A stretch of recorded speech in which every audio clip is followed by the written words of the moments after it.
ਸਾਰਿਆਂ ਨੂੰ ਸਤਿ ਸ਼੍ਰੀ ਅਕਾਲ। ਮੇਰਾ ਨਾਮ ਰਾਜਬੀਰ ਕੌਰ ਹੈ। ਮੈਂ ਬਾਬਾ ਨਾਮਦੇਵ ਸਰਕਾਰੀ ਸੀਨੀਅਰ ਸੈਕੰਡਰੀ ਸਕੂਲ ਘੁਮਾਣ, ਜ਼ਿਲ੍ਹਾ ਗੁਰਦਾਸਪੁਰ ਵਿਖੇ ਬਤੌਰ ਪੰਜਾਬੀ ਮਿਸਟਰੈਸ ਕੰਮ ਕਰ ਰਹੀ ਹਾਂ। ਅੱਜ ਅਸੀਂ 10ਵੀਂ ਜਮਾਤ ਦੇ ਪਾਠਕ੍ਰਮ ਵਿੱਚ ਸ਼ਾਮਿਲ ਵਾਰਤਕ ਭਾਗ ਅਧੀਨ ਆਉਂਦੇ ਲੇਖ ਬੋਲੀ ਬਾਰੇ ਗੱਲਬਾਤ ਕਰਾਂਗੇ। ਸਭ ਤੋਂ ਪਹਿਲਾਂ ਆਪਾਂ ਗੱਲ ਕਰਾਂਗੇ ਕਿ ਵਾਰਤਕ ਕੀ ਹੈ। ਵਾਰਤਕ ਸਾਹਿਤ ਦਾ ਉਹ ਰੂਪ ਹੈ ਜਿਸ ਵਿੱਚ ਵਿਸ਼ੇ ਵਸਤੂ ਦੀ ਪੇਸ਼ਕਾਰੀ ਸਮੇਂ ਪ੍ਰਮੁੱਖਤਾ ਤਰਕ ਜਾਂ ਦਲੀਲ ਨੂੰ ਦਿੱਤੀ ਜਾਂਦੀ ਹੈ। ਵਿਸ਼ਾ ਵਸਤੂ, ਸ਼ੈਲੀ ਅਤੇ ਮਨੋਰਥ ਵਾਰਤਕ ਦੇ ਪ੍ਰਮੁੱਖ ਤੱਤ ਹੁੰਦੇ ਹਨ ਅਤੇ ਲੇਖ ਵਾਰਤਕ ਦਾ ਉਹ ਰੂਪ ਹੈ ਜਿਸ ਵਿੱਚ ਖਿਆਲ ਤੇ ਭਾਵ ਨਿੱਜੀ ਛੂਹਾਂ ਵਾਲੀ ਗੱਦ ਸ਼ੈਲੀ ਵਿੱਚ ਸਮੋਏ ਹੁੰਦੇ ਹਨ। ਬੋਲੀ ਲੇਖ ਸਰਦਾਰ ਗੁਰਬਖਸ਼ ਸਿੰਘ ਦਾ ਲਿਖਿਆ ਹੋਇਆ ਹੈ। ਸਰਦਾਰ ਗੁਰਬਖਸ਼ ਸਿੰਘ ਦਾ ਜਨਮ ਸਰਦਾਰ ਪਿਸ਼ੋਰਾ ਸਿੰਘ ਦੇ ਘਰ ਮਾਤਾ ਮਾਲਣੀ ਕੌਰ ਦੀ ਕੁੱਖੋਂ 26 ਅਪ੍ਰੈਲ 1895 ਈਸਵੀ ਨੂੰ ਸਿਆਲਕੋਟ ਪਾਕਿਸਤਾਨ ਵਿੱਚ ਹੋਇਆ। ਸਿਆਲਕੋਟ ਤੋਂ 10ਵੀਂ ਜਮਾਤ ਦਾ ਇਮਤਿਹਾਨ ਪਾਸ ਕੀਤਾ। 10ਵੀਂ ਪਾਸ ਕਰਨ ਤੋਂ ਬਾਅਦ ਆਰਥਿਕ ਤੰਗੀ ਕਾਰਨ ਕੁਝ ਸਮਾਂ 15 ਰੁਪਏ ਮਹੀਨੇ ਤੇ ਕਲਰਕ ਦੀ ਨੌਕਰੀ ਕੀਤੀ। 1912 ਵਿੱਚ ਸਰਦਾਰ ਗੁਰਬਖਸ਼ ਸਿੰਘ ਦਾ ਵਿਆਹ ਬੀਬੀ ਜਗਜੀਤ ਕੌਰ ਨਾਲ ਹੋਇਆ। ਆਪ ਦੇ ਘਰ 2 ਪੁੱਤਰ ਅਤੇ 4 ਧੀਆਂ ਨੇ ਜਨਮ ਲਿਆ। ਫਿਰ ਕਲਰਕ ਦੀ ਨੌਕਰੀ ਛੱਡ ਕੇ 1913 ਵਿੱਚ Thomson civil engineering college Roorkee ਤੋਂ ਸਿਵਲ ਇੰਜੀਨੀਅਰਿੰਗ ਵਿੱਚ ਡਿਪਲੋਮਾ ਕੀਤਾ। 1914 ਤੋਂ 1918 ਤੱਕ ਆਪ ਈਰਾਨ ਵਿੱਚ ਇੰਜੀਨੀਅਰ ਦੇ ਤੌਰ ਤੇ ਕੰਮ ਕਰਦੇ ਰਹੇ। ਆਪ ਨੇ 1919 ਵਿੱਚ ਇੰਜੀਨੀਅਰਿੰਗ ਦੀ ਉਚੇਰੀ ਵਿੱਦਿਆ ਪ੍ਰਾਪਤ ਕਰਨ ਲਈ ਅਮਰੀਕਾ ਦੀ ਮਿਸ਼ੀਗਨ ਯੂਨੀਵਰਸਿਟੀ ਵਿੱਚ ਦਾਖਲਾ ਲੈ ਲਿਆ। 1922 ਵਿੱਚ ਸਰਦਾਰ ਗੁਰਬਖਸ਼ ਸਿੰਘ ਨੇ BSc ਇੰਜੀਨੀਅਰਿੰਗ ਦੀ ਡਿਗਰੀ ਪ੍ਰਾਪਤ ਕੀਤੀ। ਅਮਰੀਕਾ ਤੋਂ ਵਾਪਸ ਆ ਕੇ 1924 ਤੋਂ 1931 ਤੱਕ ਆਪ ਜੀ ਨੇ ਭਾਰਤੀ ਰੇਲਵੇ ਵਿੱਚ ਇੰਜੀਨੀਅਰ ਦੇ ਤੌਰ ਤੇ ਨੌਕਰੀ ਕੀਤੀ। 1931 ਵਿੱਚ ਨੌਕਰੀ ਛੱਡ ਕੇ ਪਿਸ਼ੋਰ ਨੇੜੇ ਖੇਤੀ ਕਰਨ ਲੱਗ ਪਏ। ਉੱਥੇ ਹੀ 1933 ਵਿੱਚ ਮਾਸਿਕ ਪੱਤਰ ਪ੍ਰੀਤ ਲੜੀ ਕੱਢਣਾ ਸ਼ੁਰੂ ਕਰ ਦਿੱਤਾ, ਜਿਸ ਤੋਂ ਆਪ ਗੁਰਬਖਸ਼ ਸਿੰਘ ਪ੍ਰੀਤ ਲੜੀ ਦੇ ਨਾਂ ਨਾਲ ਮਸ਼ਹੂਰ ਹੋ ਗਏ। ਪ੍ਰੀਤ ਲੜੀ ਰਸਾਲੇ ਵਿੱਚ ਛਪਦੀਆਂ ਗੱਲਾਂ ਦਿਲ ਨੂੰ ਧੂ ਪਾਉਂਦੀਆਂ ਸਨ। ਫਿਰ ਆਪ ਨੇ ਲਾਹੌਰ ਅਤੇ ਅੰਮ੍ਰਿਤਸਰ ਵਿਚਕਾਰ ਲੋਪੋਕੇ ਪਿੰਡ ਨੇੜੇ 1938 ਵਿੱਚ 15 ਏਕੜ ਜ਼ਮੀਨ ਖਰੀਦ ਕੇ ਪ੍ਰੀਤ ਨਗਰ ਦੀ ਸਥਾਪਨਾ ਕੀਤੀ।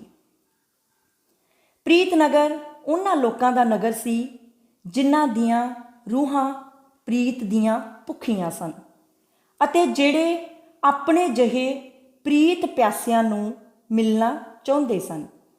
ਸਰਦਾਰ ਗੁਰਬਖਸ਼ ਸਿੰਘ ਨੇ 1940 ਈਸਵੀ ਵਿੱਚ ਬਾਲ ਸੰਦੇਸ਼ ਨਾਂ ਦਾ ਮਾਸਿਕ ਪੱਤਰ ਸ਼ੁਰੂ ਕੀਤਾ। ਸਰਦਾਰ ਗੁਰਬਖਸ਼ ਸਿੰਘ ਤੋਂ ਪਹਿਲਾਂ ਪੰਜਾਬੀ ਵਾਰਤਕ ਵਿੱਚ ਕੇਵਲ ਧਾਰਮਿਕ ਵਿਸ਼ਿਆਂ ਬਾਰੇ ਹੀ ਲਿਖਿਆ ਜਾਂਦਾ ਸੀ। ਆਪ ਨੇ ਪੰਜਾਬੀ ਵਾਰਤਕ ਦੇ ਘੇਰੇ ਨੂੰ ਵਿਸ਼ਾਲ ਕਰਕੇ ਸਮਾਜਿਕ, ਨੈਤਿਕ ਅਤੇ ਜ਼ਿੰਦਗੀ ਦੀਆਂ ਹੋਰ ਅਨੇਕਾਂ ਸਮੱਸਿਆਵਾਂ ਦੇ ਵਿਸ਼ਿਆਂ ਬਾਰੇ ਆਪਣੇ ਲੇਖਾਂ ਅਤੇ ਕਹਾਣੀਆਂ ਵਿੱਚ ਲਿਖਣਾ ਸ਼ੁਰੂ ਕੀਤਾ। ਪੱਛਮੀ ਦੇਸ਼ਾਂ ਵਿੱਚ ਦੇਖੇ ਖੁੱਲ੍ਹੇ ਡੁੱਲੇ ਜੀਵਨ ਦਾ ਆਪ ਦੇ ਵਿਚਾਰਾਂ 'ਤੇ ਬਹੁਤ ਡੂੰਘਾ ਪ੍ਰਭਾਵ ਸੀ। ਆਪ ਨੇ 2 ਦਰਜਨ ਤੋਂ ਵੱਧ ਵਾਰਤਕ ਪੁਸਤਕਾਂ ਪੰਜਾਬੀ ਵਿੱਚ ਲਿਖੀਆਂ। ਆਪ ਦੀਆਂ ਪ੍ਰਮੁੱਖ ਰਚਨਾਵਾਂ ਹਨ ਸਾਵੀ ਪੱਧਰੀ ਜ਼ਿੰਦਗੀ, ਪ੍ਰਸੰਨ ਲੰਮੀ ਉਮਰ, ਸਵੈ ਪੂਰਨਤਾ ਦੀ ਲਗਨ, ਇੱਕ ਦੁਨੀਆ ਦੇ 13 ਸੁਪਨੇ, ਫੈਸਲੇ ਦੀ ਘੜੀ, ਜ਼ਿੰਦਗੀ ਵਾਰਸ ਹੈ, ਨਵੀਆਂ ਤਕਦੀਰਾਂ ਦੀ ਫੁੱਲ ਕਿਆਰੀ, ਨਵਾਂ ਸ਼ਿਵਾਲਾ, ਜ਼ਿੰਦਗੀ ਦੀ ਰਾਸ, परम मनुख मेरे चरोखे विच, खुला दर प्रीत मार्ग, खुशहाल जीवन ਇਹ जग साडा। आद आप जी दियां प्रमुख रचनावां हन। आप जी का फलसफा सी कि ज्ञान रोशनी है, मुक्ति है, परम आनंद है, प्यार करामाती है, चमत्कारी है, लोहे नूं सोना बना दिंदा है। जिन्ना डूंघियाइयां तक अकल ते दलील नहीं पहुँच सकती, उत्थे एक प्यार तकनी शिना विच पहुँच जाती है। प्यार कब्जा नहीं, पहचान है। इस तरह आपने पंजाबी कहानी ते नावल नूं अपनी प्रीत दे फलसफे विच रंगिया। 20 अगस्त 1977 तक अपने अंतिम श्वास त्यागण तक ਉਹ ਪ੍ਰੀਤ ਲੜੀ ਦੁਆਰਾ ਪੰਜਾਬੀ ਬੋਲੀ ਦੀ ਸੇਵਾ ਕਰਦੇ ਰਹੇ। ਸਰਦਾਰ ਗੁਰਬਖਸ਼ ਸਿੰਘ ਜੀ ਨੇ ਬੋਲੀ ਲੇਖ ਰਾਹੀਂ ਸਾਨੂੰ ਸਾਰਿਆਂ ਨੂੰ ਉੱਚੀ ਸੁੱਚੀ ਤੇ ਸਾਵੀਂ ਪੱਧਰੀ ਜ਼ਿੰਦਗੀ ਜਿਉਣ ਲਈ ਪ੍ਰੇਰਿਤ ਕੀਤਾ ਹੈ। ਦੇਖਦੇ ਹਾਂ ਕਿਵੇਂ। ਲੇਖ ਦੇ ਸ਼ੁਰੂ ਵਿੱਚ ਸਰਦਾਰ ਗੁਰਬਖਸ਼ ਸਿੰਘ ਜੀ ਕਹਿੰਦੇ ਹਨ ਕਿ ਮਨੁੱਖ ਦੀ ਆਤਮਾ ਦਾ ਚਿੱਤਰ ਉਸਦੀ ਬੋਲੀ ਹੈ। ਅਸੀਂ ਭਾਵੇਂ ਕਿੰਨੇ ਵੀ ਸੋਹਣੇ ਕਿਉਂ ਨਾ ਹੋਈਏ, ਸਾਡੀ ਅਸਲੀ ਸੁੰਦਰਤਾ ਸਾਡੇ ਬੋਲਾਂ ਤੋਂ ਝਲਕਦੀ ਹੈ। ਸਾਡੇ ਮੂੰਹ ਵਿੱਚੋਂ ਜੋ ਬੋਲ ਨਿਕਲਦੇ ਹਨ ਉਹ ਸਾਡੀ ਸੁੰਦਰਤਾ ਤੈਅ ਕਰਦੇ ਹਨ। ਆਪ ਲਿਖਦੇ ਹਨ, ਮੂੰਹ ਮਨੁੱਖ ਦੇ ਸਰੀਰ ਦਾ ਚਿੱਤਰ ਹੈ, ਇਹਦੇ ਤੋਂ ਉਹਦੇ ਸਰੀਰ ਦਾ ਸੁਹੱਪਣ ਜਾਂ ਕੋਝ ਪਛਾਣਿਆ ਜਾਂਦਾ ਹੈ। ਬੋਲੀ ਮਨੁੱਖ ਦੀ ਆਤਮਾ ਦਾ ਚਿੱਤਰ ਹੈ, ਇਹਦੇ ਤੋਂ ਉਹਦੀ ਆਤਮਾ ਦਾ ਵਧੀਆ ਘਟੀਆ ਹੋਣਾ ਦਿਸ ਪੈਂਦਾ ਹੈ। ਅਣਬੋਲਿਆ ਮਨੁੱਖ ਇਉਂ ਹੈ ਜਿਉਂ ਕੋਈ ਬੂਹੇ ਬੰਦ ਮਕਾਨ, ਜਿਸ ਦੀਆਂ ਕੰਧਾਂ ਉੱਤੇ ਬਣਤਰ ਹੀ ਅਸੀਂ ਵੇਖਦੇ ਹਾਂ। ਬੋਲਿਆ ਜਿਉਂ ਕਿਸੇ ਨੇ ਬੂਹੇ ਖੋਲ੍ਹ ਕੇ ਸਾਨੂੰ ਅੰਦਰ ਝਾਤੀ ਪਵਾ ਦਿੱਤੀ ਹੈ। ਕਈ ਮਕਾਨਾਂ ਦਾ ਅੰਦਰ ਉਹਨਾਂ ਦੀ ਬਾਹਰਲੀ ਬਣਤਰ ਨਾਲੋਂ ਕਿੱਡਾ ਹੀ ਸੋਹਣਾ ਤੇ ਕਿੱਡਾ ਹੀ ਸੁੱਖ ਦੇਣ ਵਾਲਾ ਹੁੰਦਾ ਹੈ। ਕਿਸੇ ਸੁਹਜ ਭੁੱਖੇ ਸਿਆਣੇ ਨੇ ਸੋਹਣੇ ਮੂੰਹ ਵਾਲੇ ਰਾਹੀ ਨੂੰ ਵੇਖ ਕੇ ਆਖਿਆ ਸੀ, ਉਹ ਸੋਹਣਿਆ ਬੋਲ ਖਾਂ ਵੇਖਾਂ, ਅੰਦਰੋਂ ਤੂੰ ਇਹਦੋਂ ਵੀ ਸੋਹਣਾ ਹੋਵੇਂਗਾ। ਸਰਦਾਰ ਗੁਰਬਖਸ਼ ਸਿੰਘ ਜੀ ਦਾ ਫਲਸਫਾ ਹੈ ਕਿ ਮਨੁੱਖੀ ਜ਼ਿੰਦਗੀ ਦੀ ਅਸਲ ਅਮੀਰੀ ਬੋਲੀ ਹੈ। ਬੋਲੀ ਦੱਸਦੀ ਹੈ ਕਿ ਮਨੁੱਖ ਨੇ ਜ਼ਿੰਦਗੀ 'ਚ ਕੀ ਕਮਾਇਆ ਤੇ ਕੀ ਗਵਾਇਆ। ਆਪ ਲਿਖਦੇ ਹਨ, ਅੰਨੇ ਆਮ ਤੌਰ ਉੱਤੇ ਸਿਆਣੇ ਤੇ ਦਿਲਚਸਪ ਹੁੰਦੇ ਹਨ, ਪਰ ਗੂੰਗਾ ਕੋਈ ਵਿਰਲਾ ਹੀ ਦਿਲਚਸਪੀ ਜਗਾਉਂਦਾ ਹੈ, ਕਿਉਂਕਿ ਬੋਲੀ ਤੋਂ ਹੀ ਅਸੀਂ ਮਨੁੱਖੀ ਅਮੀਰੀ ਦਾ ਮੇਚਾ ਲੈ ਸਕਦੇ ਹਾਂ। ਬੋਲੀ ਹੀ ਦੱਸਦੀ ਹੈ ਕਿ ਬੋਲਣ ਨੇ ਕੀ ਕੁਝ ਆਪਣਾ ਬਣਾਇਆ ਹੈ।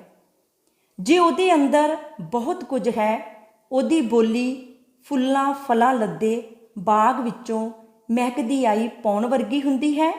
ਸਰੋਤੇ ਉਹਨੂੰ ਪਿਆਰ ਦਿੰਦੇ ਹਨ, ਭਰੋਸਾ ਦਿੰਦੇ ਹਨ, ਕਈ ਵਾਰ ਜਿੰਦਾਂ ਵੀ ਹਾਜ਼ਰ ਕਰ ਦਿੰਦੇ ਹਨ।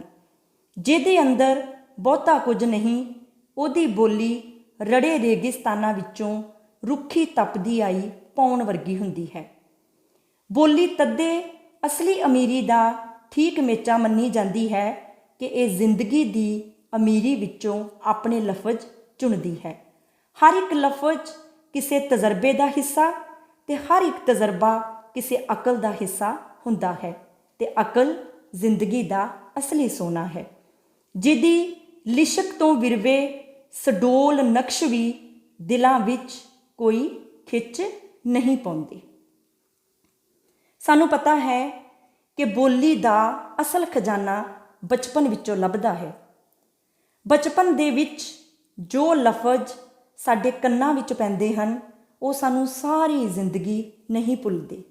ਆਪ ਲਿਖਦੇ ਹਨ, ਬੋਲੀ ਦਾ ਖਜ਼ਾਨਾ ਬਚਪਨ ਦੇ ਚੁਗਿਰਦੇ ਵਿੱਚੋਂ ਜੁੜਨਾ ਸ਼ੁਰੂ ਹੁੰਦਾ ਹੈ। ਬਚਪਨ ਵਿੱਚ ਮਨ ਉੱਤੇ ਚਿੱਤਰੇ ਲਫ਼ਜ਼ ਸਾਨੂੰ ਭੁੱਲਦੇ ਨਹੀਂ ਤੇ ਮੋਹਰ ਵਰਗਾ ਕੰਮ ਦਿੰਦੇ ਹਨ।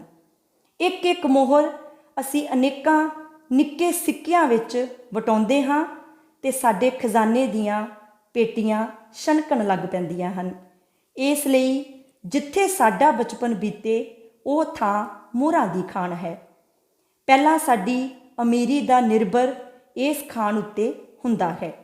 ਜੇ ਸਾਡੀ ਖਾਣ ਵਿੱਚ ਮੋਹਰਾਂ ਕੱਸੀਆਂ ਹਨ ਤਾਂ ਸਾਡੀ ਬਹੁਤੀ ਪੁਟਾਈ ਵੀ ਸਾਨੂੰ ਮਾਲਾ ਮਾਲ ਨਹੀਂ ਕਰ ਸਕੇਗੀ। ਸਰਦਾਰ ਗੁਰਬਖਸ਼ ਸਿੰਘ ਜੀ ਇਸ ਲਿਖਤ ਰਾਹੀਂ ਮਨੁੱਖ ਨੂੰ ਸਮਝਾਉਂਦੇ ਹਨ ਕਿ ਸਾਨੂੰ ਆਪਣੀ ਹਰ ਰੋਜ਼ ਦੀ ਭੱਜ ਦੌੜ ਵਾਲੀ ਜ਼ਿੰਦਗੀ ਵਿੱਚੋਂ ਕੁਝ ਸਮਾਂ ਆਪਣੇ ਬੱਚਿਆਂ ਲਈ ਜ਼ਰੂਰ ਕੱਢਣਾ ਚਾਹੀਦਾ ਹੈ। ਸਾਨੂੰ ਆਪਣੇ ਬੱਚਿਆਂ ਦੇ ਬਚਪਨ ਵੱਲ, ਉਹਨਾਂ ਦੀ ਬੋਲੀ ਵੱਲ, ਉਹਨਾਂ ਦੇ ਲਫ਼ਜ਼ਾਂ ਵੱਲ ਜ਼ਰੂਰ ਧਿਆਨ ਦੇਣਾ ਚਾਹੀਦਾ ਹੈ। ਆਪ ਲਿਖਦੇ ਹਨ, ਇਸ ਲਈ ਬੱਚਿਆਂ ਦੀ ਦੁਨੀਆ ਵਿੱਚ ਅਮੀਰੀ ਦਾ ਵਾਧਾ ਕਾਇਮ ਰੱਖਣਾ ਵੱਡਿਆਂ ਦਾ ਜ਼ਿੰਦਗੀ ਨਾਲ ਪਹਿਲਾ ਧਰਮ ਹੈ। ਜਿਹੜੇ ਵੱਡੇ ਬੱਚਿਆਂ ਦੀ ਦੁਨੀਆ ਦਾ ਧਿਆਨ ਨਹੀਂ ਰੱਖਦੇ, ਜੇਕਰ ਪਲਦੇ ਤੇ ਜਿੱਥੇ ਪਲਦੇ ਬੱਚਿਆਂ ਨੂੰ ਪਲੀ ਜਾਂ ਰੁਲੀ ਜਾਣ ਦਿੰਦੇ ਹਨ, ਉਹਨਾਂ ਦੀ ਆਪਣੀ ਦੁਨੀਆ ਵੀ ਦਿਨੋਂ ਦਿਨ ਕੰਗਾਲ ਹੁੰਦੀ ਜਾਂਦੀ ਹੈ। ਪਰ ਭਰਪੂਰ ਖਾਣ ਵਿੱਚੋਂ ਵੀ ਸਿਆਣੀ ਪੁਟਾਈ ਹੀ ਦੌਲਤ ਪੁੱਟ ਸਕਦੀ ਹੈ। ਖਾਣਾ ਵਿੱਚ ਕਿੰਨਾ ਕੁਝ ਸੋਨਾ ਨਹੀਂ ਹੁੰਦਾ। ਸੋਨੇ ਦੇ ਕਿਣਕੇ ਲੱਭ ਲੱਭ, ਪੂੰਝ ਪੂੰਝ ਆਪਣੀਆਂ ਪੇਟੀਆਂ ਵਿੱਚ ਸਾਂਭਣੇ ਜ਼ਰੂਰੀ ਹੁੰਦੇ ਹਨ। ਸਾਡੀ ਪੁਟਾਈ ਤੇ ਸਾਡੀਆਂ ਲੱਭਤਾਂ ਦਾ ਨਾਪ ਸਾਡੀ ਬੋਲੀ ਹੁੰਦੀ ਹੈ। ਜਿੰਨੀ ਬਹੁਤੀ ਸਾਡੀ ਪੁਟਾਈ ਤੇ ਜਿੰਨੀ ਬਹੁਤੀ ਸਾਡੀ ਲੱਭਤ, ਓਨੀ ਬਹੁਤੀ ਅਮੀਰ ਸਾਡੀ ਬੋਲੀ ਹੁੰਦੀ ਜਾਏਗੀ। ਆਪ ਨੇ ਮਾਂ ਬੋਲੀ ਦੀ ਮਹਾਨਤਾ ਦੀ ਗੱਲ ਕੀਤੀ ਹੈ। ਉਹ ਮਾਂ ਬੋਲੀ ਜੋ ਬੱਚਾ ਆਪਣੀ ਮਾਂ ਦੀ ਗੋਦੀ ਵਿੱਚੋਂ ਸਿੱਖਦਾ ਹੈ, ਜਿਸ ਦੀ ਸਾਂਝ ਮਨੁੱਖ ਨਾਲ ਪੰਘੂੜੇ ਤੋਂ ਲੈ ਕੇ ਅਰਥੀ ਤੱਕ ਹੈ। ਮਾਂ ਬੋਲੀ ਸਾਡੇ ਬਚਪਨ ਦੀ ਬੋਲੀ ਹੈ। ਮਾਂ ਬੋਲੀ ਦੀ ਅਮਿੱਟ ਛਾਪ ਸਾਰੀ ਉਮਰ ਬੰਦੇ ਦੀ ਸ਼ਖਸੀਅਤ 'ਤੇ ਰਹਿੰਦੀ ਹੈ। ਆਪ ਲਿਖਦੇ ਹਨ, ਸਾਡੀ ਬੋਲੀ ਉਹ ਹੈ ਜਿਹੜੀ ਸਾਡੇ ਬਚਪਨ ਦੀ ਬੋਲੀ ਹੈ, ਸਾਡੀ ਮਾਂ ਦੀ ਬੋਲੀ ਹੈ। ਬੜੇ ਬੇਭਾਗ ਨੇ ਉਹ ਸ਼ਖਸ ਜਿਨ੍ਹਾਂ ਨੂੰ ਵੱਡਿਆਂ ਹੋ ਕੇ ਬਚਪਨ ਦੀ ਬੋਲੀ ਨਾਲੋਂ ਕੋਈ ਵੱਖਰੀ ਬੋਲੀ ਅਪਣਾਉਣੀ ਪੈਂਦੀ ਹੈ। ਸਿਰਫ ਬਚਪਨ ਦੀ ਬੋਲੀ ਦੀ ਮੋਹਰ ਲਾ ਕੇ ਹੀ ਕੋਈ ਆਪਣੀ ਅੰਦਰਲੀ ਦੌਲਤ ਨੂੰ ਅਖੀਰਲੇ ਨਿੱਕੇ ਤੋਂ ਨਿੱਕੇ ਸਿੱਕੇ ਤੱਕ ਵਰਤ ਸਕਦਾ ਹੈ। ਹੋਰ ਕਿਸੇ ਦੀ ਬੋਲੀ ਦੀ ਛਾਪ ਸਾਡੇ ਨਿੱਕੇ ਜਜ਼ਬਾਤੀ ਹੀਰੇ ਝੱਲ ਨਹੀਂ ਸਕਦੇ। ਸਰਦਾਰ ਗੁਰਬਖਸ਼ ਸਿੰਘ ਅਨੁਸਾਰ ਜ਼ਿੰਦਗੀ ਵਿੱਚ ਬੋਲੀ ਨਾਲੋਂ ਵੱਡੀ ਦੌਲਤ ਕੋਈ ਨਹੀਂ। ਆਪ ਲਿਖਦੇ ਹਨ, ਤਜਰਬਾ ਸਾਡੀ ਦੌਲਤ ਹੈ ਤੇ ਇਹ ਦੌਲਤ ਬਚਪਨ ਦੇ ਸਮੇਂ ਜਿਹੜੀ ਬੋਲੀ ਦੇ ਚਿੰਨ੍ਹਾਂ ਵਿੱਚ ਸਾਂਭੀ ਗਈ ਹੈ, ਉਸੇ ਬੋਲੀ ਦੀ ਸੂਈ ਇਹਦੇ ਉੱਤੇ ਫੇਰਿਆ ਇਹ ਗ੍ਰਾਮੋਫੋਨ ਦੇ ਰਿਕਾਰਡ ਵਾਂਗ ਵੱਜ ਸਕਦੀ ਹੈ। ਤਾਂ ਤੇ ਬੋਲੀ ਨਾਲੋਂ ਵਧੇਰੇ ਧਿਆਨ ਮੰਗਣ ਵਾਲੀ ਕੋਈ ਹੋਰ ਜ਼ਿੰਦਗੀ ਦੀ ਦੌਲਤ ਨਹੀਂ। ਤਜਰਬਾ ਇਸ ਦੌਲਤ ਦਾ ਖਜ਼ਾਨਾ ਹੈ। ਸ਼ਬਦ ਇਹਦੇ ਸਿੱਕੇ ਤੇ ਨੋਟ ਹਨ, ਜਿਨ੍ਹਾਂ ਨੂੰ ਅਸੀਂ ਰੋਜ਼ਾਨਾ ਜ਼ਿੰਦਗੀ ਦੀ ਮੰਡੀ ਵਿੱਚ ਚਲਾਉਂਦੇ ਹਾਂ। ਜ਼ਿੰਦਗੀ ਦੀ ਦੌਲਤ ਬਿਨਾਂ ਸ਼ਬਦ ਨਕਾਰੇ ਹੁੰਦੇ ਹਨ ਤੇ ਸ਼ਬਦਾਂ ਬਿਨਾਂ ਇਹ ਦੌਲਤ ਅਣਵਰਤੀ ਪਈ ਰਹੇਗੀ।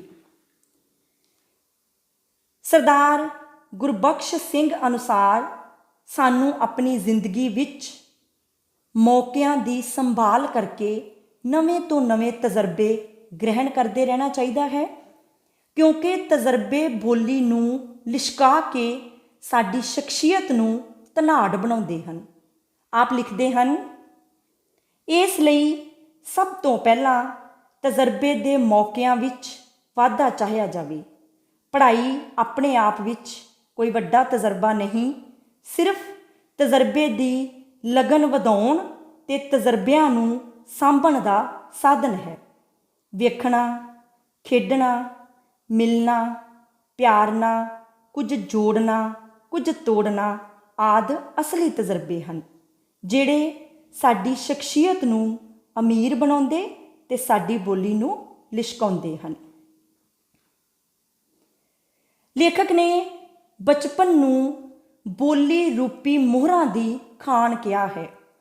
ਮੋਹਰਾਂ ਦਾ ਅਰਥ ਹੈ ਇੱਕ ਕਿਸਮ ਦੇ ਪੁਰਾਣੇ ਸਿੱਕੇ ਅਤੇ ਖਾਣ ਦਾ ਅਰਥ ਹੈ ਭੰਡਾਰ ਜਾਂ ਖਜ਼ਾਨਾ। ਆਪ ਲਿਖਦੇ ਹਨ, ਜਵਾਨੀ ਤੇ ਬੁਢਾਪੇ ਨਾਲੋਂ ਕਈ ਗੁਣਾ ਕੀਮਤੀ ਸਮਾਂ ਬਚਪਨ ਦਾ ਹੁੰਦਾ ਹੈ। ਇਹਦੇ ਵਿੱਚ ਹੀ ਉਹ ਮੋਹਰਾਂ ਇਕੱਠੀਆਂ ਕੀਤੀਆਂ ਜਾ ਸਕਦੀਆਂ ਹਨ ਜਿਹੜੀਆਂ ਭੁਨਾ ਕੇ ਜਵਾਨੀ ਤੇ ਬੁਢਾਪਾ ਆਪਣਾ ਔਖਾ ਜਾਂ ਸੌਖਾ ਝੱਟ ਲੰਘਾਉਂਦੇ ਹਨ। ਪਰ ਲਫ਼ਜ਼ ਸੋਨੇ ਦਾ ਨਿੱਕਾ ਜਿਹਾ ਤਿਣਕਾ ਹੁੰਦਾ ਹੈ। ਇਹਦੀ ਬਣਾਵਟ ਗਹਿਣੇ ਦੀ ਕਢਾਈ ਵਾਂਗ ਇਹਦੀ ਅਸਲੀਅਤ ਨੂੰ ਅੱਗੇ ਜਾਂ ਪਿੱਛੇ ਪਾਉਂਦੀ ਹੈ। ਸਰਦਾਰ ਗੁਰਬਖਸ਼ ਸਿੰਘ ਜੀ ਦੀ ਵਿਚਾਰਧਾਰਾ ਹੈ ਕਿ ਕੌੜੇ ਬੋਲ ਮਨੁੱਖੀ ਕੀਮਤ ਨੂੰ ਘੱਟ ਕਰ ਦਿੰਦੇ ਹਨ ਅਤੇ ਮਿੱਠੇ ਬੋਲ ਕੀਮਤ ਵਧਾ ਦਿੰਦੇ ਹਨ। ਆਪ ਇਸ ਲਿਖਤ ਵਿੱਚ ਲਿਖਦੇ ਹਨ, ਕਈਆਂ ਦੇ ਲਫ਼ਜ਼ ਇਹੋ ਜਿਹੇ ਕੋਝੇ ਘੜੇ ਹੁੰਦੇ ਹਨ ਕਿ ਉਹਨਾਂ ਦੇ ਸੋਨੇ ਨੂੰ ਕੋਈ ਪਿੱਤਲ ਦੇ ਭਾਅ ਵੀ ਨਹੀਂ ਚੁੱਕਦਾ। ਕੋਈ ਸਰਾਫ ਮਹਿੰਗਾ ਸਸਤਾ ਭਾਵੇਂ ਉਹਨੂੰ ਹੱਥ ਪਾ ਲਏ, ਪਰ ਰੋਜ਼ਾਨਾ ਜ਼ਿੰਦਗੀ ਵਿੱਚ ਚਾਲੂ ਸਿੱਕੇ ਵਾਂਗ ਉਹ ਫੌਰੀ ਲੋੜਾਂ ਪੂਰੀਆਂ ਨਹੀਂ ਕਰ ਸਕਦਾ।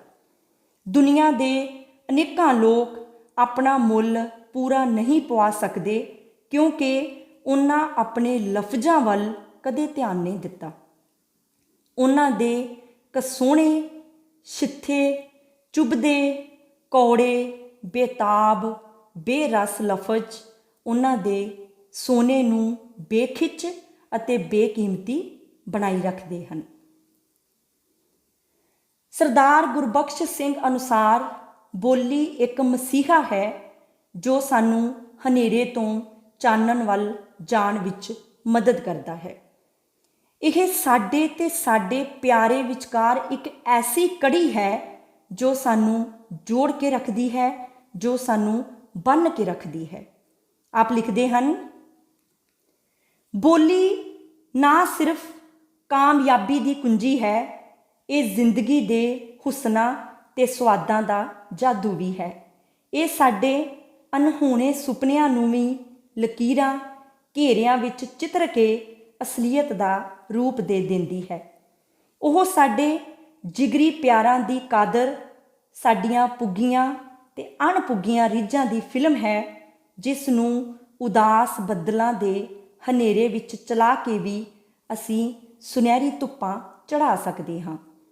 ਇਹ ਸਾਡੇ ਤੇ ਸਾਡੇ ਪ੍ਰੀਤਮ ਵਿਚਲੀ ਰੇਸ਼ਮੀ ਲੜੀ ਹੈ, ਸਾਡੀਆਂ ਵਫਾਵਾਂ ਤੇ ਦੋਸਤੀਆਂ ਦੀ ਸਾਖੀ ਹੈ। ਬੋਲੀ ਦੀ ਮਹਾਨਤਾ ਨੂੰ ਪ੍ਰਗਟ ਕਰਦਿਆਂ ਹੋਇਆਂ ਆਪ ਕਹਿੰਦੇ ਹਨ ਕਿ ਬੋਲੀ ਮਹਿੰਗੀ ਵਿਰਾਸਤ ਹੈ ਜੋ ਸਾਨੂੰ ਆਪਣੇ ਪੂਰਵਜਾਂ ਤੋਂ ਮਿਲੀ ਹੈ। ਸਾਡਾ ਸਾਰਿਆਂ ਦਾ ਨੈਤਿਕ ਫਰਜ਼ ਬਣਦਾ ਹੈ ਕਿ ਆਪਣੀ ਇਸ ਮਹਿੰਗੀ ਵਿਰਾਸਤ ਦੀ ਸਾਂਭ ਸੰਭਾਲ ਕਰੀਏ। ਆਪ ਲਿਖਦੇ ਹਨ, ਕੋਈ ਬੋਲੀ ਬਾਰੇ ਅਣਗਹਿਲੀ ਨਾ ਕਰੇ, ਨਾ ਇਹਦੇ ਬਾਰੇ ਕੋਈ ਮਸਖਰੀ ਮਖੌਲ ਸਹਾਰੇ। ਇਹ ਬੜੀ ਮਹਿੰਗੀ ਤੇ ਪਿਆਰੀ ਵਿਰਾਸਤ ਹੈ। ਸਰਦਾਰ ਗੁਰਬਖਸ਼ ਸਿੰਘ ਜੀ ਬੋਲੀ ਲੇਖ ਰਾਹੀਂ ਸਾਨੂੰ ਸੁਨੇਹਾ ਦਿੰਦੇ ਹਨ ਕਿ ਵੱਧ ਤੋਂ ਵੱਧ ਲਫ਼ਜ਼ਾਂ ਨੂੰ ਸਿੱਖ ਕੇ ਆਪਣੇ ਗਿਆਨ ਦੇ ਭੰਡਾਰ ਵਿੱਚ ਵਾਧਾ ਕਰਦੇ ਰਹਿਣਾ ਚਾਹੀਦਾ ਹੈ। ਸਾਡੀ ਸਿੱਖਣ ਸ਼ਕਤੀ ਵਿੱਚ ਖੜੋਤ ਨਹੀਂ ਆਉਣੀ ਚਾਹੀਦੀ। ਜਿੱਥੋਂ ਕਿਤੋਂ ਵੀ ਕੁਝ ਨਵਾਂ ਸਿੱਖਣ ਨੂੰ ਮਿਲੇ, ਸਿੱਖ ਕੇ ਆਪਣੀ ਸ਼ਖਸੀਅਤ ਨੂੰ ਹੋਰ ਨਿਖਾਰਨਾ ਚਾਹੀਦਾ ਹੈ। ਆਪ ਲਿਖਦੇ ਹਨ, ਮਾਪਿਆਂ ਕੋਲੋਂ, ਉਸਤਾਦਾਂ ਕੋਲੋਂ, ਘਰ ਆਏ ਮਹਿਮਾਨਾਂ ਕੋਲੋਂ, ਹੋਕਾ ਦਿੰਦੇ ਛਾਬੜੀ ਵਾਲੇ ਕੋਲੋਂ, ਲੱਕੜਾਂ ਪਾੜਨ ਵਾਲੇ ਮਜ਼ਦੂਰਾਂ ਕੋਲੋਂ, ਘੁੱਗੂ ਘੋੜੇ ਵੇਚਣ ਆਈ ਪਖੀਵਾਰਨ ਕੋਲੋਂ, ਗਵਾਲੇ ਚਰਵਾਹੇ ਕੋਲੋਂ, ਹਰ ਲਫ਼ਜ਼ ਦੇ ਮਾਲਕ ਕੋਲੋਂ ਉਹਦੇ ਲਫ਼ਜ਼ ਸਿੱਖੋ ਤੇ ਸੰਭਾਲੋ। ਲਫ਼ਜ਼ਾਂ ਦੀ ਭੁੱਖ ਪੈਦਾ ਕਰੋ। ਐਉਂ ਟੱਪੋ ਕੋਈ ਦਿਲ ਰੰਗਿਆ ਲਫ਼ਜ਼ ਸੁਣ ਕੇ, ਜਿਉਂ ਤਿਤਲੀ ਟੱਪਦੀ ਹੈ ਰੰਗਲੇ ਫੁੱਲ ਵੇਖ ਕੇ। ਸਰਦਾਰ ਗੁਰਬਖਸ਼ ਸਿੰਘ ਜੀ ਨੇ ਸਾਡੇ ਇਸ ਵਹਿਮ ਨੂੰ ਵੀ ਦੂਰ ਕੀਤਾ ਹੈ ਕਿ ਬੋਲੀ ਕਦੇ ਵੀ ਖਤਮ ਨਹੀਂ ਹੋਵੇਗੀ। ਜਿੰਨੀ ਦੇਰ ਤੱਕ ਸਾਡੇ ਦਿਲਾਂ ਵਿੱਚ ਇੱਕ ਦੂਜੇ ਲਈ ਪਿਆਰ ਤੇ ਸਤਿਕਾਰ ਹੈ, ਉਦੋਂ ਤੱਕ ਬੋਲੀ ਦੀ ਛਣ ਛਣ ਨੂੰ ਕੋਈ ਨਹੀਂ ਰੋਕ ਸਕਦਾ। ਆਪ ਲਿਖਦੇ ਹਨ, ਲਫ਼ਜ਼ ਆਪਣੇ ਆਪ ਵਿੱਚ ਦੌਲਤ ਨਹੀਂ, ਜਿਸ ਤਰ੍ਹਾਂ ਕਿਸੇ ਸਿੱਕੇ ਉੱਤੇ ਲੱਗੀ ਮੋਹਰ ਆਪ ਦੌਲਤ ਨਹੀਂ, ਸਿਰਫ ਕਿਸੇ ਦੌਲਤ ਦੀ ਮੋਤਬਿਰ ਨਿਸ਼ਾਨੀ ਹੈ। ਮੋਤਬਿਰ ਦਾ ਅਰਥ ਹੈ ਭਰੋਸੇਯੋਗ। ਉਸੇ ਤਰ੍ਹਾਂ ਲਫ਼ਜ਼ ਵੀ ਦਿਲ ਦੀ ਦੌਲਤ ਦੀਆਂ ਮੋਹਰਾਂ ਹੁੰਦੇ ਹਨ।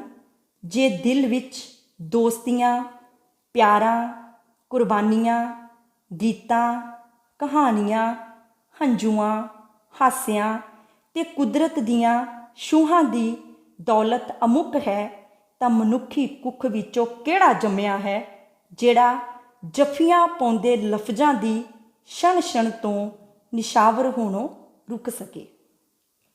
ਸੋ ਇਹ ਸੀ ਲੇਖ ਬੋਲੀ। ਬੋਲੀ ਲੇਖ ਵਿੱਚੋਂ ਸਾਨੂੰ 3 ਤਰ੍ਹਾਂ ਦੇ ਪ੍ਰਸ਼ਨ ਪੁੱਛੇ ਜਾਂਦੇ ਹਨ। ਪਹਿਲਾ ਹੈ ਵਸਤੂਨਿਸ਼ਟ ਪ੍ਰਸ਼ਨ, ਦੂਸਰਾ ਹੈ ਲੇਖ ਦਾ ਸਾਰ ਅਤੇ ਤੀਸਰਾ ਹੈ ਅਭਿਆਸੀ ਪ੍ਰਸ਼ਨ। ਲੇਖ ਦੇ ਸਾਰ ਬਾਰੇ ਆਪਾਂ ਗੱਲਬਾਤ ਕਰ ਚੁੱਕੇ ਹਾਂ।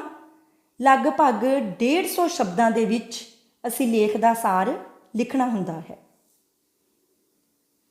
ਵਸਤੂਨਿਸ਼ਟ ਪ੍ਰਸ਼ਨਾਂ ਦਾ ਉੱਤਰ ਅਸੀਂ ਬਿਲਕੁਲ ਸੰਖੇਪ ਵਿੱਚ ਦੇਣਾ ਹੁੰਦਾ ਹੈ। ਹੁਣ ਅਸੀਂ ਉਦਾਹਰਨ ਦੇ ਤੌਰ ਤੇ ਕੁਝ ਚੋਣਵੇਂ ਵਸਤੂਨਿਸ਼ਟ ਪ੍ਰਸ਼ਨ ਅਤੇ ਉਹਨਾਂ ਦੇ ਉੱਤਰ ਦੇਖਾਂਗੇ। ਪਹਿਲਾ ਪ੍ਰਸ਼ਨ ਹੈ, ਬੋਲੀ ਲੇਖ ਦਾ ਲੇਖਕ ਕੌਣ ਹੈ? ਉੱਤਰ ਹੈ ਸਰਦਾਰ ਗੁਰਬਖਸ਼ ਸਿੰਘ। ਦੂਸਰਾ ਪ੍ਰਸ਼ਨ ਹੈ, ਸਰਦਾਰ ਗੁਰਬਖਸ਼ ਸਿੰਘ ਦਾ ਲਿਖਿਆ ਲੇਖ ਕਿਹੜਾ ਹੈ? ਉੱਤਰ ਹੈ ਬੋਲੀ। ਅਗਲਾ ਪ੍ਰਸ਼ਨ ਹੈ, ਸਰਦਾਰ ਗੁਰਬਖਸ਼ ਸਿੰਘ ਨੇ ਕਿਹੜਾ ਮਾਸਿਕ ਪੱਤਰ ਕੱਢਿਆ? ਉੱਤਰ ਹੈ ਪ੍ਰੀਤਲੜੀ। ਅਗਲਾ ਪ੍ਰਸ਼ਨ ਹੈ, ਲੇਖਕ ਅਨੁਸਾਰ ਜਵਾਨੀ ਤੇ ਬੁਢਾਪੇ ਨਾਲੋਂ ਕੀਮਤੀ ਸਮਾਂ ਕਿਹੜਾ ਹੈ? ਉੱਤਰ ਹੈ ਬਚਪਨ। ਅਗਲਾ ਪ੍ਰਸ਼ਨ ਹੈ, ਲੇਖਕ ਕਿਸ ਚੀਜ਼ ਦੀ ਭੁੱਖ ਪੈਦਾ ਕਰਨ ਲਈ ਕਹਿੰਦਾ ਹੈ? ਉੱਤਰ ਹੈ ਲਫ਼ਜ਼ਾਂ ਦੀ। ਅਗਲਾ ਪ੍ਰਸ਼ਨ ਹੈ ਸਾਡੇ ਕੋਲ, ਮਨੁੱਖ ਦੇ ਸਰੀਰ ਦਾ ਚਿੱਤਰ ਕਿਹੜੀ ਚੀਜ਼ ਹੈ? ਉੱਤਰ ਹੈ ਮੂੰਹ। ਅਗਲਾ ਪ੍ਰਸ਼ਨ ਹੈ, ਲੇਖਕ ਮਨੁੱਖ ਦੀ ਆਤਮਾ ਦਾ ਚਿੱਤਰ ਕਿਸ ਨੂੰ ਕਹਿੰਦਾ ਹੈ? ਉੱਤਰ ਬੋਲੀ ਨੂੰ। ਅਗਲਾ ਪ੍ਰਸ਼ਨ ਹੈ, ਲੇਖਕ ਅਨੁਸਾਰ ਜ਼ਿੰਦਗੀ ਦੀ ਸਭ ਤੋਂ ਵੱਧ ਧਿਆਨ ਮੰਗਣ ਵਾਲੀ ਦੌਲਤ ਕਿਹੜੀ ਹੈ? ਉੱਤਰ ਹੈ ਬੋਲੀ। ਅਗਲਾ ਪ੍ਰਸ਼ਨ ਹੈ, ਕਿਹੜੀ ਚੀਜ਼ ਨੂੰ ਲੇਖਕ ਕੋਈ ਵੱਡਾ ਤਜਰਬਾ ਨਹੀਂ ਮੰਨਦਾ? ਉੱਤਰ ਪੜ੍ਹਾਈ ਨੂੰ। ਅਗਲਾ ਪ੍ਰਸ਼ਨ ਹੈ, ਵੇਖਣ, ਖੇਡਣ, ਮਿਲਣ, ਪਿਆਰਨ, ਜੋੜਨ, ਤੋੜਨ ਨੂੰ ਲੇਖਕ ਕੀ ਕਰਾਰ ਦਿੰਦਾ ਹੈ? ਉੱਤਰ ਹੈ ਅਸਲੀ ਤਜਰਬੇ। ਵਸਤੂਨਿਸ਼ਟ ਪ੍ਰਸ਼ਨਾਂ ਤੋਂ ਇਲਾਵਾ ਕੁਝ ਅਭਿਆਸੀ ਪ੍ਰਸ਼ਨ ਵੀ ਪੁੱਛੇ ਜਾਂਦੇ ਹਨ। ਬੋਲੀ ਲੇਖ ਦੇ ਕੁਝ ਚੋਣਵੇਂ ਅਭਿਆਸੀ ਪ੍ਰਸ਼ਨਾਂ ਵਿੱਚੋਂ ਪਹਿਲਾ ਪ੍ਰਸ਼ਨ ਹੈ, ਬੋਲੀ ਮਨੁੱਖ ਦੀ ਆਤਮਾ ਦਾ ਚਿੱਤਰ ਹੈ। ਇਸ ਕਥਨ ਤੋਂ ਲੇਖਕ ਦਾ ਕੀ ਭਾਵ ਹੈ? ਉੱਤਰ ਹੈ, ਇਸ ਕਥਨ ਤੋਂ ਲੇਖਕ ਦਾ ਭਾਵ ਹੈ ਕਿ ਜਿਸ ਤਰ੍ਹਾਂ ਚਿਹਰੇ ਤੋਂ ਮਨੁੱਖ ਦੇ ਸਰੀਰਕ ਸੋਹਜ ਜਾਂ ਕੋਝ ਦੀ ਪਛਾਣ ਹੁੰਦੀ ਹੈ, ਇਸੇ ਤਰ੍ਹਾਂ ਬੋਲੀ ਤੋਂ ਮਨੁੱਖ ਦੀ ਆਤਮਾ ਦੀ ਅਮੀਰੀ ਜਾਂ ਕੰਗਾਲੀ ਦਾ ਪਤਾ ਲੱਗਦਾ ਹੈ। ਮਨੁੱਖ ਦੇ ਬੋਲਣ ਤੋਂ ਹੀ ਪਤਾ ਲੱਗਦਾ ਹੈ ਕਿ ਉਸ ਨੇ ਕੀ ਕੁਝ ਆਪਣਾ ਬਣਾਇਆ ਹੈ। ਬੋਲਣ ਵਾਲੇ ਦੇ ਲਫ਼ਜ਼ ਉਸ ਦੀ ਅੰਦਰਲੀ ਅਮੀਰੀ, ਤਜਰਬੇ ਤੇ ਅਕਲ ਦੇ ਸੂਚਕ ਹੁੰਦੇ ਹਨ। ਅਗਲਾ ਪ੍ਰਸ਼ਨ ਹੈ, ਵੱਡਿਆਂ ਨੂੰ ਬੱਚਿਆਂ ਦੀ ਬੋਲੀ ਵੱਲ ਵਿਸ਼ੇਸ਼ ਧਿਆਨ ਦੇਣਾ ਚਾਹੀਦਾ ਹੈ, ਕਿਉਂ? ਉੱਤਰ ਹੈ, ਵੱਡਿਆਂ ਨੂੰ ਬੱਚਿਆਂ ਦੀ ਬੋਲੀ ਵੱਲ ਵਿਸ਼ੇਸ਼ ਧਿਆਨ ਇਸ ਕਰਕੇ ਦੇਣਾ ਚਾਹੀਦਾ ਹੈ ਕਿਉਂਕਿ ਬਚਪਨ ਵਿੱਚ ਉਹਨਾਂ ਦੇ ਮਨ ਉੱਤੇ ਚਿਤਰੇ ਲਫ਼ਜ਼ ਉਹਨਾਂ ਨੂੰ ਕਦੇ ਭੁੱਲਦੇ ਨਹੀਂ ਅਤੇ ਇਹ ਸਾਰੀ ਉਮਰ ਉਹਨਾਂ ਦੇ ਮੋਹਰਾਂ ਵਾਂਗ ਕੰਮ ਆਉਂਦੇ ਹਨ। ਇਸ ਕਰਕੇ ਉਹਨਾਂ ਦੀ ਬੋਲੀ ਵਿੱਚ ਸ਼ਬਦਾਂ ਨਾਲ ਲਗਾਤਾਰ ਵਾਧਾ ਕਰਦੇ ਰਹਿਣਾ ਚਾਹੀਦਾ ਹੈ। ਅਗਲਾ ਪ੍ਰਸ਼ਨ ਹੈ, ਸਾਡੇ ਰੋਜ਼ਾਨਾ ਜੀਵਨ ਵਿੱਚ ਬੋਲੀ ਦਾ ਕੀ ਮਹੱਤਵ ਹੈ? ਇਸ ਦਾ ਉੱਤਰ ਹੈ, ਬੋਲੀ ਦਾ ਸਾਡੇ ਰੋਜ਼ਾਨਾ ਜੀਵਨ ਵਿੱਚ ਬਹੁਤ ਮਹੱਤਵ ਹੈ। ਤਜਰਬੇ ਦੀ ਦੌਲਤ ਬਚਪਨ ਤੋਂ ਬੋਲੀ ਦੇ ਚਿੰਨ੍ਹਾਂ ਵਿੱਚ ਸਾਂਭੀ ਜਾਂਦੀ ਹੈ। ਤਜਰਬਾ ਇਸ ਦੌਲਤ ਦਾ ਖਜ਼ਾਨਾ ਹੈ। ਸ਼ਬਦ ਇਸ ਦੇ ਸਿੱਕੇ ਤੇ ਨੋਟ ਹਨ, ਜਿਨ੍ਹਾਂ ਨੂੰ ਅਸੀਂ ਰੋਜ਼ਾਨਾ ਜ਼ਿੰਦਗੀ ਦੀ ਮੰਡੀ ਵਿੱਚ ਚਲਾਉਂਦੇ ਹਾਂ। ਇਸ ਪ੍ਰਕਾਰ ਸਾਡੀ ਰੋਜ਼ਾਨਾ ਜ਼ਿੰਦਗੀ ਵਿੱਚ ਤਜਰਬਾ ਤੇ ਅਕਲ ਦੋਵੇਂ ਬੋਲੀ ਦੇ ਰਾਹੀਂ ਹੀ ਵਰਤੋਂ ਵਿੱਚ ਆਉਂਦੇ ਹਨ। ਅਗਲਾ ਪ੍ਰਸ਼ਨ ਹੈ, ਬਚਪਨ ਵਿੱਚ ਬੋਲੀ ਦਾ ਖਜ਼ਾਨਾ ਸਾਨੂੰ ਕਿਵੇਂ ਅਮੀਰ ਬਣਾ ਸਕਦਾ ਹੈ? ਇਸ ਦਾ ਉੱਤਰ ਹੈ, ਬੋਲੀ ਦਾ ਖਜ਼ਾਨਾ ਬਚਪਨ ਦੇ ਚੁਗਿਰਦੇ ਤੋਂ ਹੀ ਜੁੜਨਾ ਸ਼ੁਰੂ ਹੋ ਜਾਂਦਾ ਹੈ। ਬਚਪਨ ਵਿੱਚ ਮਨ ਉੱਤੇ ਚਿਤਰੇ ਲਫ਼ਜ਼ ਸਾਨੂੰ ਭੁੱਲਦੇ ਨਹੀਂ ਤੇ ਮੋਹਰਾਂ ਦਾ ਕੰਮ ਦਿੰਦੇ ਹਨ। ਅਸੀਂ ਇੱਕ ਇੱਕ ਮੋਹਰ ਨੂੰ ਅਨੇਕਾਂ ਸਿੱਕਿਆਂ ਵਿੱਚ ਵਟਾਉਂਦੇ ਹਾਂ ਤੇ ਸਾਡੇ ਖਜ਼ਾਨੇ ਦੀਆਂ ਪੇਟੀਆਂ ਛਣਕਣ ਲੱਗ ਪੈਂਦੀਆਂ ਹਨ। ਇਸ ਤਰ੍ਹਾਂ ਬਚਪਨ ਵਿੱਚ ਹੀ ਬੋਲੀ ਦਾ ਖਜ਼ਾਨਾ ਸਾਨੂੰ ਅਮੀਰ ਬਣਾ ਸਕਦਾ ਹੈ। ਅਗਲਾ ਪ੍ਰਸ਼ਨ ਹੈ, ਮਨੁੱਖੀ ਸ਼ਖਸੀਅਤ ਲਈ ਤਜਰਬੇ ਦੇ ਮੌਕਿਆਂ ਦੀ ਕੀ ਦੇਣ ਹੈ? ਇਸ ਪ੍ਰਸ਼ਨ ਦਾ ਉੱਤਰ ਹੈ, ਮਨੁੱਖੀ ਸ਼ਖਸੀਅਤ ਦੀ ਉਸਾਰੀ ਲਈ ਤਜਰਬੇ ਦੇ ਮੌਕਿਆਂ ਦੀ ਦੇਣ ਬਹੁਮੁੱਲੀ ਹੈ। ਤਜਰਬਿਆਂ ਦਾ ਸੰਬੰਧ ਅਮਲੀ ਜੀਵਨ ਨਾਲ ਹੈ, ਨਾ ਕਿ ਪੜ੍ਹਾਈ ਨਾਲ। ਪੜ੍ਹਾਈ ਤਾਂ ਤਜਰਬੇ ਦੀ ਲਗਨ ਵਧਾਉਣ ਤੇ ਤਜਰਬਿਆਂ ਨੂੰ ਸਾਂਭਣ ਦਾ ਕੰਮ ਕਰਦੀ ਹੈ। ਵੇਖਣਾ, ਖੇਡਣਾ, ਮਿਲਣਾ, ਪਿਆਰਨਾ, ਕੁਝ ਜੋੜਨਾ, ਕੁਝ ਤੋੜਨਾ ਆਦਿ ਹੀ ਅਸਲ ਤਜਰਬੇ ਹਨ, ਜੋ ਮਨੁੱਖੀ ਸ਼ਖਸੀਅਤ ਨੂੰ ਅਮੀਰ ਬਣਾਉਂਦੇ ਤੇ ਸਾਡੀ ਬੋਲੀ ਨੂੰ ਲਿਸ਼ਕਾਉਂਦੇ ਸਨ। ਸੋ ਇਹ ਸੀ ਬੋਲੀ ਲੇਖ। ਇਸ ਬੋਲੀ ਲੇਖ ਵਿੱਚ ਸਰਦਾਰ ਗੁਰਬਖਸ਼ ਸਿੰਘ ਪ੍ਰੀਤਲੜੀ ਨੇ ਬੋਲੀ ਨੂੰ ਮਨੁੱਖ ਦੀ ਆਤਮਾ ਦਾ ਚਿੱਤਰ ਕਿਹਾ ਹੈ। ਬੋਲੀ ਬਚਪਨ ਦਾ ਖਜ਼ਾਨਾ ਹੈ। ਮਾਂ-ਬਾਪ ਨੂੰ ਆਪਣੇ ਬੱਚਿਆਂ ਦੀ ਬੋਲੀ ਵੱਲ ਧਿਆਨ ਦੇਣਾ ਚਾਹੀਦਾ ਹੈ, ਕਿਉਂਕਿ ਬੋਲੀ ਹੀ ਜ਼ਿੰਦਗੀ ਦੀ ਅਸਲ ਦੌਲਤ ਹੈ। ਬੋਲੀ ਬੜੀ ਮਹਿੰਗੀ ਤੇ ਪਿਆਰੀ ਵਿਰਾਸਤ ਹੈ। ਸਾਡਾ ਸਾਰਿਆਂ ਦਾ ਨੈਤਿਕ ਫਰਜ਼ ਬਣਦਾ ਹੈ ਕਿ ਆਪਾਂ ਵੱਧ ਤੋਂ ਵੱਧ ਲਫ਼ਜ਼ ਸਿੱਖ ਕੇ ਆਪਣੀ ਬੋਲੀ ਦੇ ਭੰਡਾਰ ਵਿੱਚ ਵਾਧਾ ਕਰੀਏ, ਕਿਉਂਕਿ ਇਸ ਨਾਲ ਸ਼ਖਸੀਅਤ ਅਮੀਰ ਬਣਦੀ ਹੈ ਅਤੇ ਬੋਲੀ ਹੋਰ ਲਿਸ਼ਕਦੀ ਹੈ। ਧੰਨਵਾਦ।